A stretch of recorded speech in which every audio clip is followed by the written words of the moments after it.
Hollande en fumeur ou en fin clair? C'est la question dont débattent Renaud Dely du Nouvel Observateur et Guillaume Roquette du Figaro Magazine.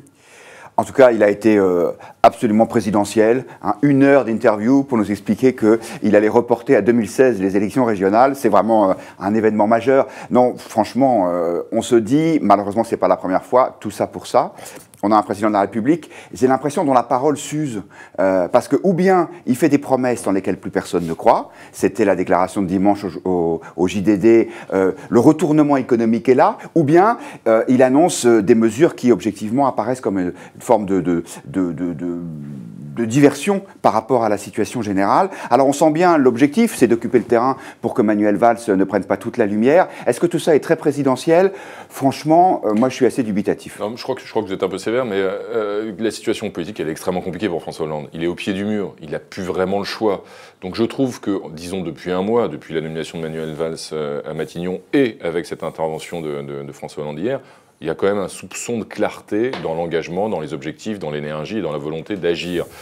Clarté aussi d'ailleurs et honnêteté quand il reconnaît lui-même qu'il a gagné en 2012 plus par défaut que sur son programme. Pour le coup, on peut pas. C'est quand même un aveu d'honnêteté qui est assez, voilà, un aveu de sincérité qu'on ne peut pas lui reprocher. Le problème, c'est qu'il est rétrospectif. On préférerait qu'il soit honnête pour l'avenir. En tout cas, il en prend conscience, c'est la première fois. C'est la première fois. Oui. Alors qu'en général, non mais en général, c'est quand même à chaque fois le cas, le président élu l'est largement aussi par défaut contre son adversaire. Ce fut le cas de Nicolas Sarkozy, de Jacques Chirac et d'autres. Donc, en tout cas, c'est la première fois. Ça, c'est un aveu d'honnêteté. Aveu d'honnêteté aussi, en tout cas, dans l'ampleur du programme d'économie et dans la volonté de le mettre en œuvre. Je trouve qu'il y a un peu de clarté aussi dans les rapports avec le Premier ministre. D'ailleurs, je ne crois pas qu'il y ait une rivalité aujourd'hui. Il reconnaît, oui, son Premier ministre, il est 4 fois plus populaire que lui. Tant mieux, en même temps. Ce Premier ministre, il s'est imposé à lui. Il n'avait pas forcément le choix.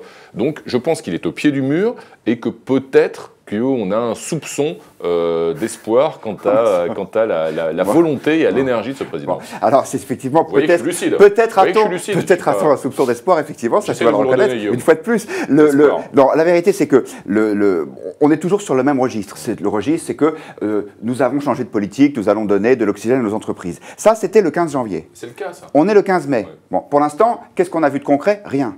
Février, mars, avril, mai. Ça fait 4 mois. Alors, ou bien la situation est vraiment grave, et dans ces cas-là, il faut avancer et vite, ou bien le pouvoir ne veut pas sortir de l'ambiguïté et préfère tenir le plus longtemps possible sur un discours sans aller dans les avancées concrètes. Et moi, je pense que c'est ça la situation. Et pourquoi? Pour une raison toute simple. C'est parce que quand on va arriver dans les chiffrages précis de sous ce programme, à la fois d'économie d'impôts et d'économie dans les dépenses, on s'apercevra qu'on n'y est pas. Et il y a des gens qui ont compris ça depuis longtemps. C'est Bruxelles, c'est la Commission européenne qui a encore dit lundi dernier, en fait, la France n'est pas dans les clous. La France ne parviendra pas à 3% de déficit l'année prochaine. Je termine juste là-dessus. Et donc, du coup, on va rester le plus longtemps possible dans cette espèce de brouillard. Et pour occuper l'opinion, on ouvre encore une fois des grands chantiers. Alors cette fois-ci, c'est les collectivités territoriales, le Big Bang. Vous vous souvenez, Jean-Marc Ayrault avait fait exactement le même coup l'année dernière avec sa grande réforme fiscale. Vous vous souvenez de la grande réforme fiscale? On mettait à plat tout le système, on n'a rien vu. La fameuse ambiguïté que vous évoquez, vous oubliez une toute petite chose, Guillaume, sur le programme d'économie et sur justement cette politique de l'offre et sur les allègements de charges pour les entreprises et sur les 50 milliards d'économies, c'est que Manuel Valls et François Hollande sont en train de prendre à rebrousse-poil une bonne partie de leur majorité. Il y a eu le vote la semaine dernière qu'on connaît avec une quarantaine de députés socialistes qui se sont abstenus et qui ont manifesté bruyamment leur colère, leur mécontentement, leur protestation. Alors si ça c'est cultivé, oui, mais ça c'est eux qui sont ambigus. Ce sont les députés socialistes en question. C'est pas le gouvernement et c'est pas François Hollande en l'occurrence sur ce sujet-là, puisqu'il est prêt à aller, y compris contre une partie des gens qui l'ont élu en 2012, sur ce sujet, il prend un risque politique considérable par rapport à l'état de sa majorité aujourd'hui. Je pense que là, il y a quand même une preuve de courage. Il faut reconnaître parfois qu'il y a une preuve de courage à ce gouvernement. Vous évoquez la réforme territoriale, c'est fabuleux.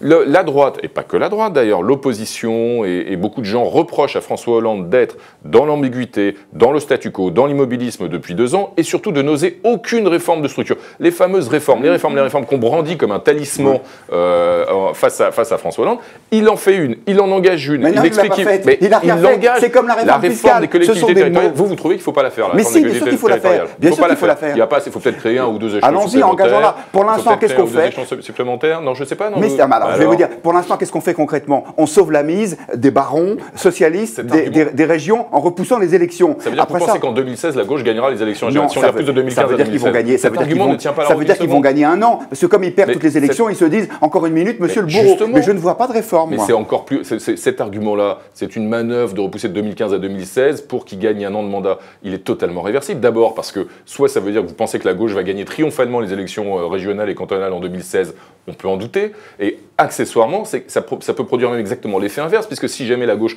prend une raclée, ce qui est probable, en 2016, ça sera encore plus près de l'élection présidentielle de 2017. Moi, je pense donc ça n'est pas du tout une manœuvre politique, c'est simplement que si on veut mener à bien cette réforme, enfin cette réforme dont on parle depuis 20 ans, droite et gauche confondues, c'est évidemment indispensable de repousser ce scrutin d'1 an. Alors, moi je pense que je vous donne rendez-vous, je pense que dans 1 an, la réforme n'aura pas été engagée, de même que la réforme fiscale a fait pchit, et surtout, moi ce qui m'inquiète, c'est ce discours lénifiant, consistant à dire ça va mieux, le retournement est là, les réformes sont là, et il y a un tel décalage entre la réalité de ce que vivent les Français et le discours politique qu'à mon avis, François Hollande n'est pas prêt de se sortir de cette situation. Il va falloir qu'il en fasse des rendez-vous à la radio et à la télévision pour essayer de retourner la situation.